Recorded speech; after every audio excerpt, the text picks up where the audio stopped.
are here after the to get the briefing really from the locals. I have been receiving briefings because nung umalis ako sa Cebu Friday, Sec Vince and Sec Rex napunta na rito, nagdiretso, they were here Saturday, so natatanggap ko yung kanilang report. Pero siguro ang dapat natin gawin ngayon ay pakinggan ng lokal, what is the report from your office para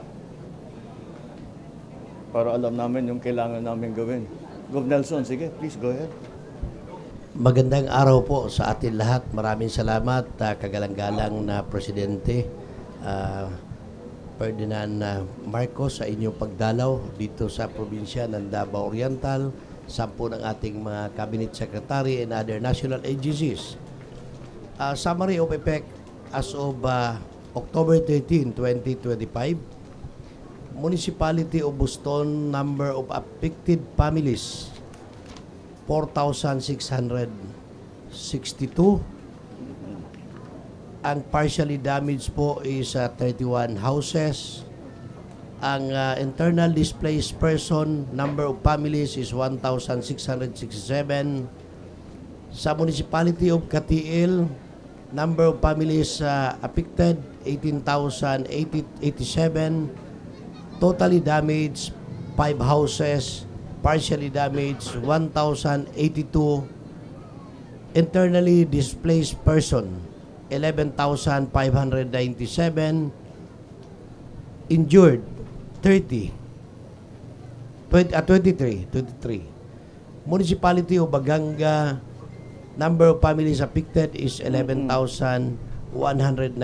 Does everyone have a copy of this listing? Oh, okay na ito siguro. Nelson, we'll just look at the totals para yung ito meron ako. Para yung DSWD, you can yung total na siguro. Yes. Oo. Okay. Province-wide, please. The number of affected families in the whole Davao Oriental is 166,384. The totally damaged houses is 503. The partially damaged houses is 8,055. The internally displaced person, number of families is 90,297.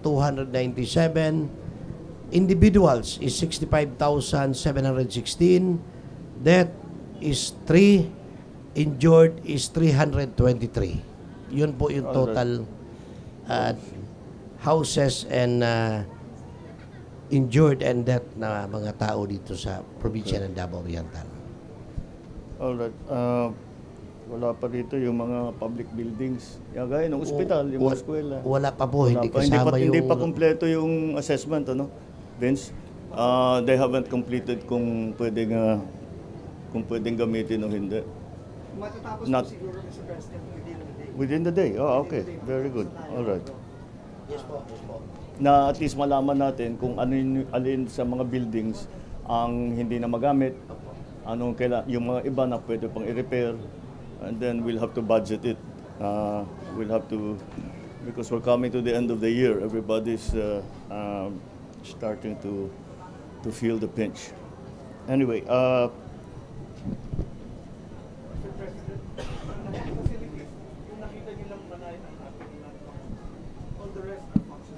I see. So, our health facilities intact except the one you visited. Yun lang ang kailangan nating, yun ang non-functional. Pero nagawa ng solusyon ni Yusek Murillo, meron kaming non-functional na super health center sa Manay. 5 minutes away, yun muna magiging functional na parang... Where is the super health center? It's 5 minutes away from the hospital, the one we visited. Okay. So nandun na yung mga pasyente. So yun na, ganun na mangyayari, sir. Yun muna gagawin nating hospital ng Manay until ma-build yung damaged hospital. Pero you were saying, somebody was telling me, hindi nawala yung kuryente. Yung kuryente naman po namin dito, so far sa ngayon, okay naman po. Walang outage, walang ano? Wala naman po. Pero nung immediately right after po nung lindol, matagal-tagal po na nawala yung kuryente namin. In fact, isa sa major problem namin dito sa Davao Oriental is maliban sa shortage po kami ng supply ng kuryente, fluctuating po yung kuryente namin, lagi po kami brown out dito. That's another problem that we will have to solve. Pero kung ano yung supply ninyo, naibalik naman. Naibalik na po, Naibalik naman. All right, so let's I presume Rex, I presume that these numbers are pretty much because these shouldn't increase anymore. Sir, because all the people who have been evacuated have been counted. You know? Yes, sir. Yeah. Sir, working with the local government, we've already released 36,000 family food packs. Yeah. Yan ho yung standard operating procedure natin. Ang tansya ho namin, may mga kumukuha pa, will probably round off close to 50,000. So we have enough in the region. Before the earthquake struck, we had like 100,000. Within the region. In the region. And then kumukuha rin ho tayo sa Cebu.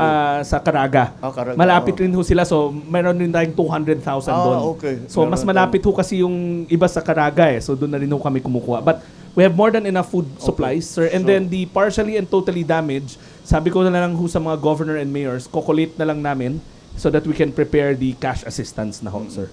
But these are not the damage to the houses, partially and total, are not, this number is not yet complete. Sir, hindi pa ho eh. Hindi pa, Nag-usap hindi kami pa. nila As of governor. now, hindi pa ho. Ongoing pa rin yung assessment po. Ongoing pa yung assessment. Kasi ibang lindol, kung minsan nasa loob, hindi mo nakikita yung damage na nasa loob. Sir, like sa Kaya Cebu, kailangan maging maingat. sa Cebu ngayon lang nila ibibigay yung totally and partially na total nila eh. Total Inisa-isa ho, tapos Yeah. validate. So it's been a week and a half na since that earthquake. Yeah. Ngayon lang ho Well, talaga I pumasok. hope na because it's not so densely populated as it is in Cebu. Bogo and then surrounding towns. I hope that doesn't that should not be too much. But in any case, we already know Yes, sir. what is the numbers that we need to supply To for feed, relief goods. Yes, sir. And then I saw the kitchen. Yes. All of these. Nakaset up na ho siya. Nakaset up na. Alright, yung mga ito halimbawa 503 ang totally damaged homes. Yan talaga hindi pwedeng balikan pa ng mga nakatira doon. Kaya maglalagay doon yung naging solution namin sa Cebu was tent city. Pero meron tayong mas bagong sistema. Pakita mo yung Ito po yung picture, no? drawing. Modular box houses. Ganyan na. Para kasi pumasok ako doon sa tent, ang init-init eh. Tsaka kaya nasa labas silang lahat. So we will put 150 units. Ito. 150 units po ang Where's ready. the location? 50 here and 50 for each LGUs na nag-request na po. 150 total. All right. So kailan mag-start? We'll start on Friday to install. Then hopefully by Monday, people can start coming in these Okay. modular houses. Mabilis lang. Pero sa ngayon, dito pagtsagaan na muna natin itong tent. Pero a few days lang naman. Basta't we'll be here always for providing naman sa lahat ng pangangailangan. What are you doing here? For example, again, I always worry about toilet facility. I worry about disease. Yeah. What do you do here? Where do people go to the bathroom dito? Sir, for wash facilities, usually sa camp management, DSWD, but we also watch the toilet facilities, usually portalet, pero kinukulang na raw sila. So, Kulang na common yan. Ang problema sa camp, they're all common use. Siguro, And then, isa lang ang nakuha sa tagum pa. oo. Tapos ang problema natin, Ubus lahat ng portalet. nagpadala na rin kami ng truck of yung sa water, kasi yung supply ng water parang naging problem. But diba? again, the portalet lang talaga ang pwedeng gamitin for now. But siguro pag naitayo na yan, ano bang tawag natin dyan? Modular ano? Okay, modular shelter units. Okay, the modular pag natayo na yan, may kasama yan na toilet facilities, water supply, electrical supply, common kitchen, yung para talaga kumpleto naman ng sa pangangailangan ng nandoon. So we will wait for the collating of the information para dito sa buildings, especially public and private buildings also, because we will still have to have a look at that. In any case, okay. So can we hear now from the Admin Cabreros? of the OCD on his report. We can get a full report.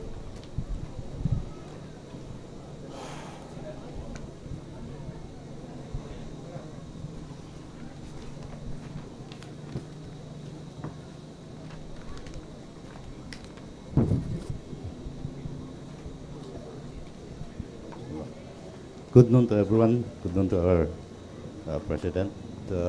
For the consolidated report of with regards to the 7.4 earthquake and 6.8 earthquake, which they call it doublet, we have recorded that 331 barangays were affected with 132,000 families with 520,000 individuals. And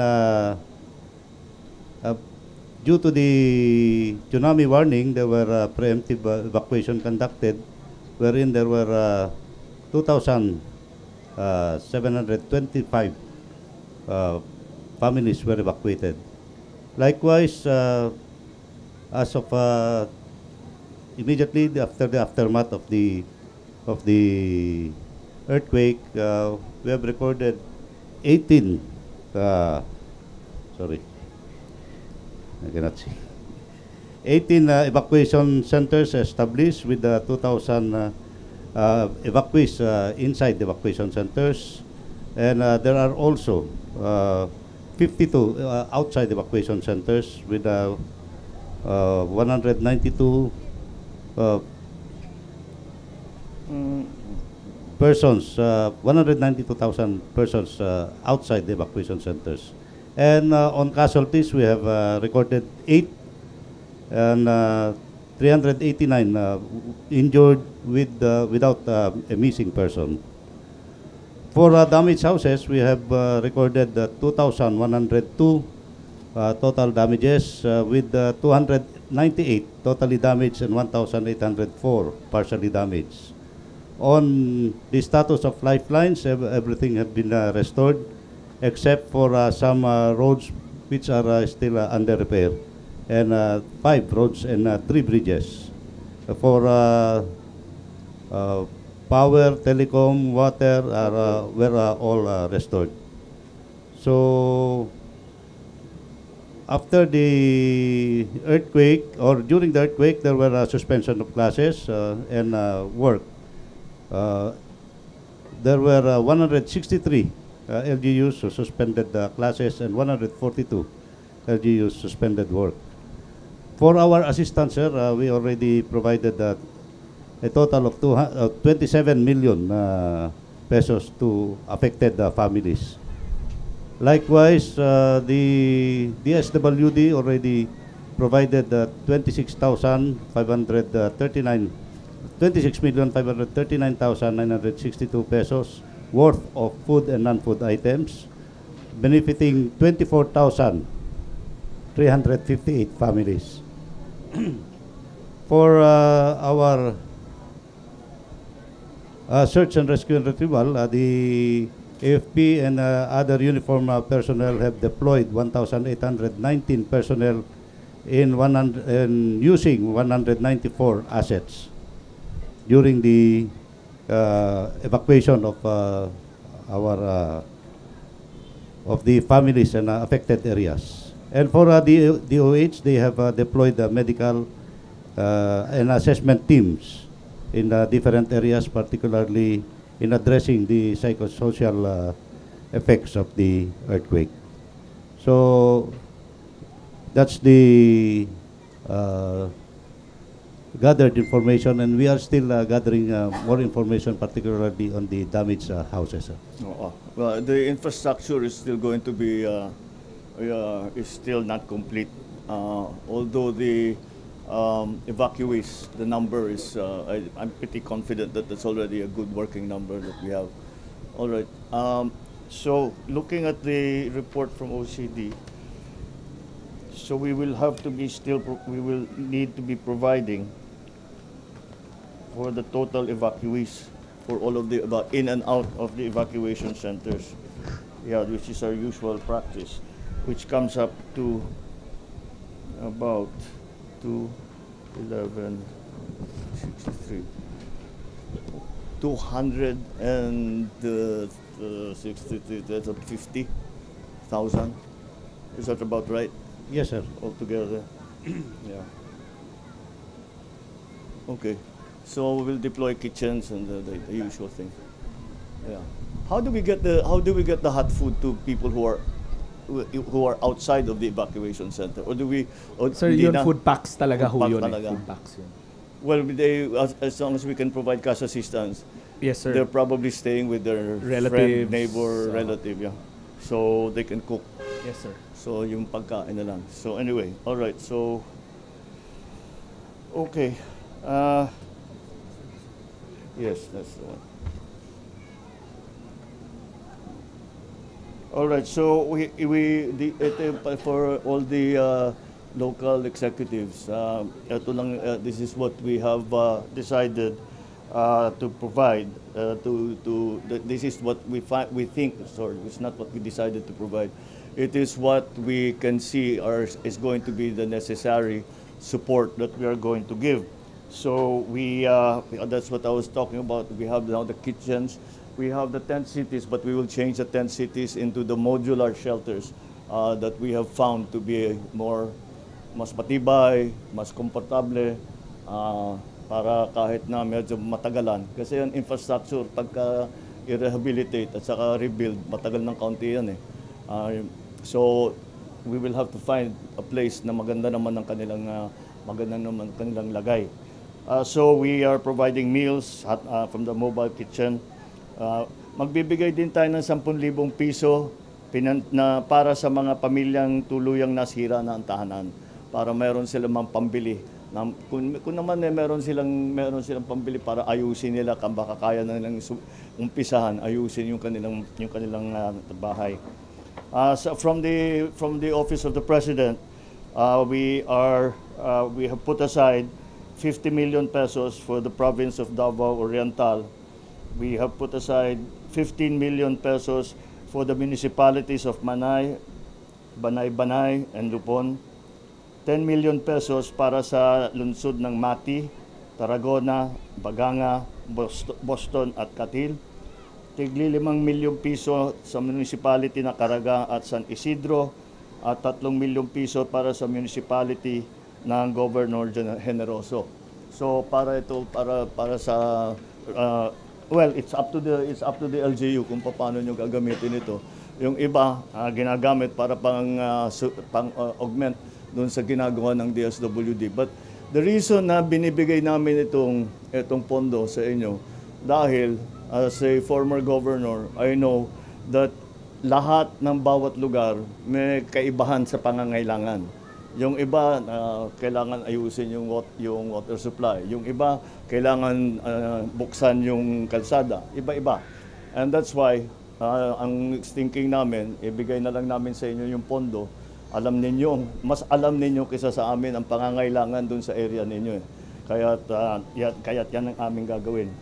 At sa mga ibang apektadong LGU, meron naman tayong 20 million pesos para sa probinsya ng Agusan del Sur, 15 million para sa Davao de Oro, Davao del Norte, Davao Occidental, Davao City, Agusan del Norte, Surigao del Norte, Surigao del Sur at Dinagat Islands. At may tulong pa rin kami para sa mga ibang apektado ng LGU. And again, the Office of the President will give 150,000 for each family that has lost completely, yung talagang nasira ang kanilang tirahan. And I have nag-instruct na ako sa DBM na maglabas ng LGSF, local, yung ating LGSF na para sa mga probinsya na naapektuhan ng lindol. Kasabay pa nito ay magtatayo ang DSUD ng housing, yung ipinakita natin na modular shelter. Yun ang ipapalit natin dito sa Tent City. And this is going to be under, may program ang DSUD talaga para dito, Integrated Disaster Shelter Assistance Program, yung IDSAP na tinatawag nila. Yan ang kanilang gagawing trabaho para dito sa area ninyo. Yung napuntahan namin doon sa sa hospital, well, tinitignan pa natin. Yung high school, medyo may plano na tayo sa Manay High School. May plano na tayo para kung ano yung, well, yung nakita natin building, yung sarap, wala na, hindi na talaga pwede. So, maglagay tayo ng isa pa sa likod.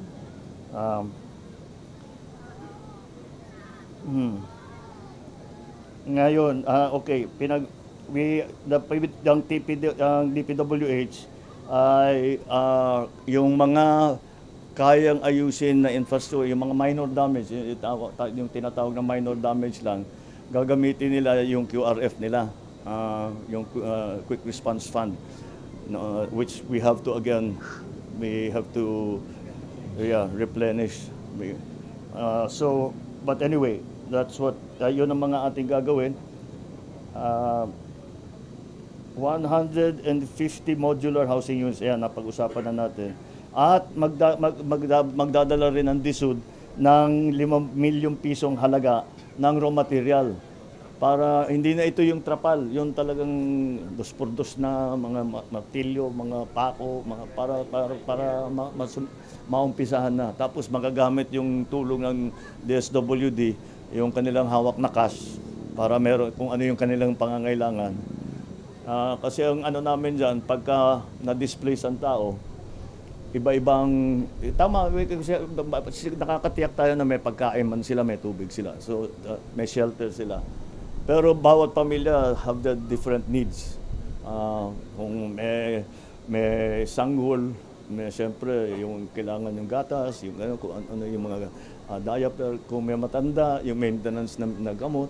That brings me again to the medicine supply. We don't have a problem. We could actually supply them with lots of medicines. Ang ating regional director na dito, si Director Gamolo. So we've actually supplied the necessary essential medicines and supplies.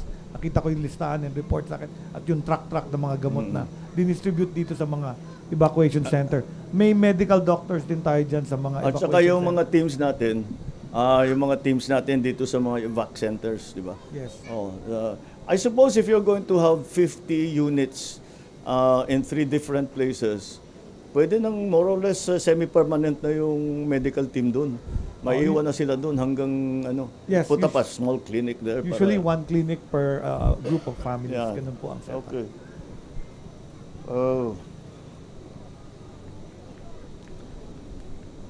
Okay, so anyway, yun ang ating plano ngayon. Ngayon, yan ang plano ng national government. Kaya magsabi sa amin, ano pa ang hindi ko nabanggit na palagay ninyo kailangan dito? Ang problema po namin, meron kaming mga municipal building, mga evacuation center na totally damaged. So yun po yung hindi namin naisali sa listahan dahil inuna po namin yung mga tao na masiguro na mailagay yung pangalan nila sa listahan po. Alright, pero umaasa kami sa mayors The mayors, yung mga mayor ang gagawa ng mga listahan ng mga dapat tulungan. So doon namin babasihan yung pag-distribute ng mga relief goods, kung anong mga assistance na kailangan. Oo. So, yun talaga yung buildings kasi pag lindol, infrastructure damage talaga ang problema. Hinahanap ko nga dito yung agri. Walang agri damage. So, mabuti na lang. At least, that's a blessing. Yung school pati, no?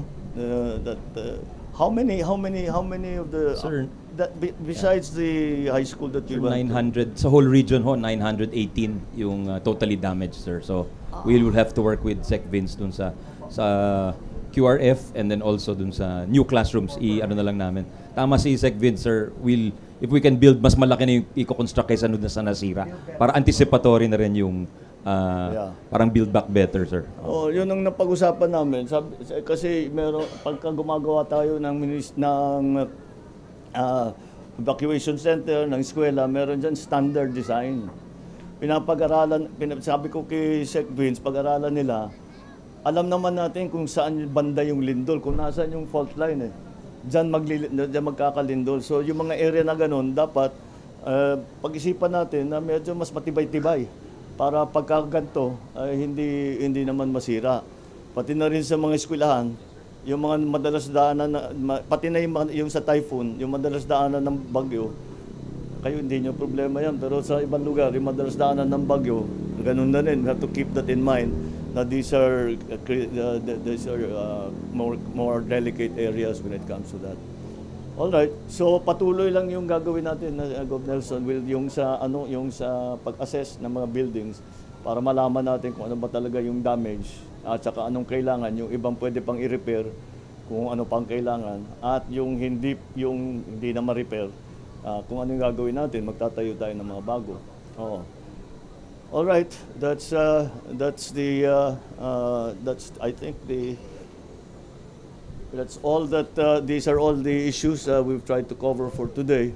At tuloy-tuloy lang ang yung lagi kong sinasabi sa ating mga nagiging biktima pagka may sakuna kagaya nito, ay lagi kong sinasabi na huwag kayong magdadalawang isip kung anong pangangailangan ninyo, sabihin ninyo sa amin. Kung kaya namin dalhin, kaya namin ibigay, gagawin namin. At hindi ito pangminsanan lamang.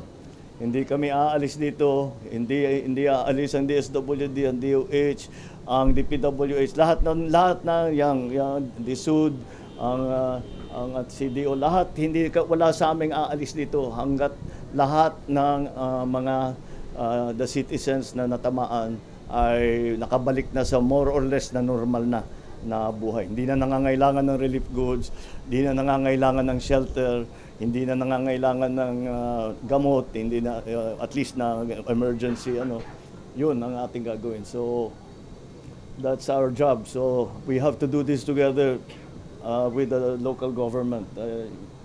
Yan ang lagi kong kasi ang local government talaga ang pinaka authoritative. Kayo alam ninyo kung saan yung problema, alam din ninyo kung ano yung dapat maging solusyon eh. So nakikinig kami sa inyo. At I hope that for now, at least people are already meron silang masilungan, meron na silang kinakain. That's okay na yun for now. Pero tuloy-tuloy pa rin yung pagdala ng suporta. Okay?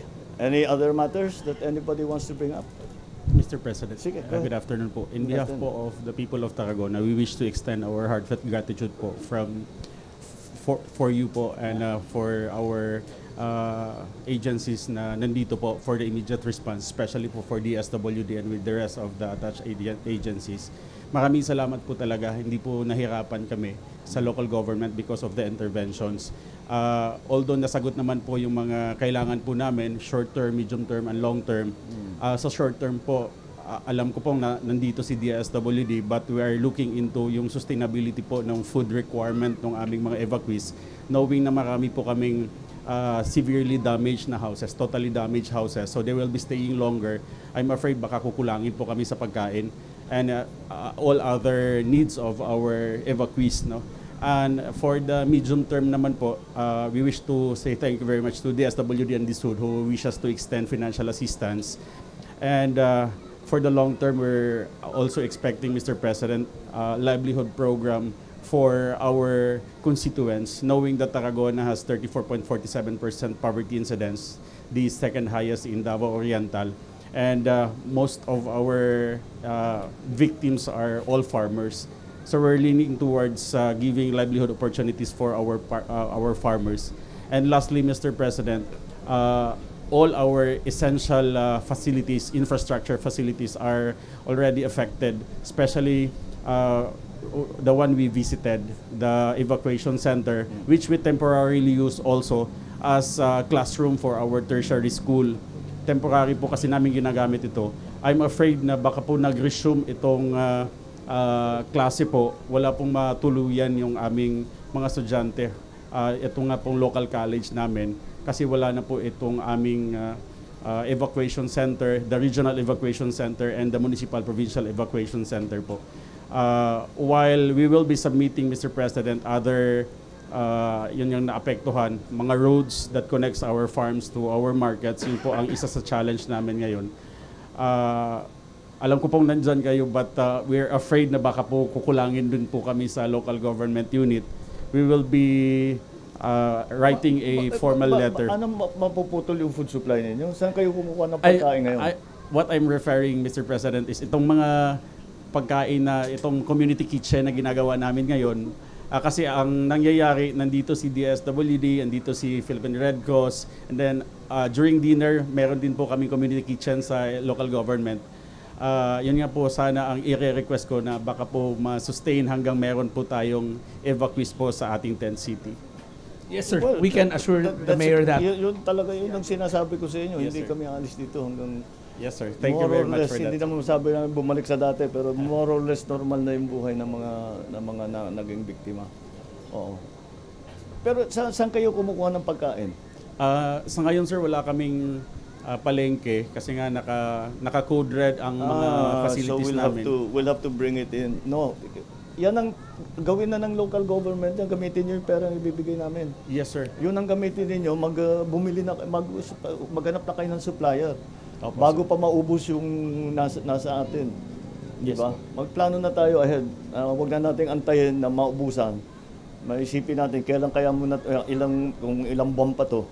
Kailan tayo mauubusan? Paano natin pakakainin ng ating mga ano? Thank you very much for that, sir. Naikwento ko na din po kay Secretary Angara yung kakulangan po ng aming classrooms. Yeah. While our high school and elementary schools are greatly affected also, our tertiary school, definitely wala na pong matutuluyan kasi nga po yung evacuation center na temporary shelter din ng tertiary school na damage na din po. Yun ang So problema we will be sa- writing a letter. sa Lindol, eh. Yeah. That's a big number, 900 and what? Schoolrooms destroyed? Well, 900 in the region, but 300 sa Davao Oriental, Mr. President. Only in Davao Oriental. Only in Davao Oriental. So, of course, we'll double check also with Sex Vince's teams Sure. dun sa structural integrity ng mga schools. But we assure Mayor na dito lang ko yung team namin. And Sige po. Priority For ho the yan. meantime, Mr. President, we're looking into establishing a tent, parang tent na rin for a temporary classroom po ng aming mga estudyante. Meron kami, Mr. President, it takes 15 days yung temporary learning space, similar to what Sec Ping Dahil nga sa is doing. Bagyo at sa Lindol, nasanay na tayo, meron na tayong tinatawag na temporary learning space. Kung hindi na pwede o hindi pa pwede yung kanilang eskwelahan, doon na muna sila. Pero may ano yung parang similar to what yung modular shelter na ipinakita. Thank you very much po, Okay, Mr. sige. President. Thank you, Mayor. Okay. Maraming salamat. Thank you, Go. Sige, Salamat, Go. Good luck sa inyo.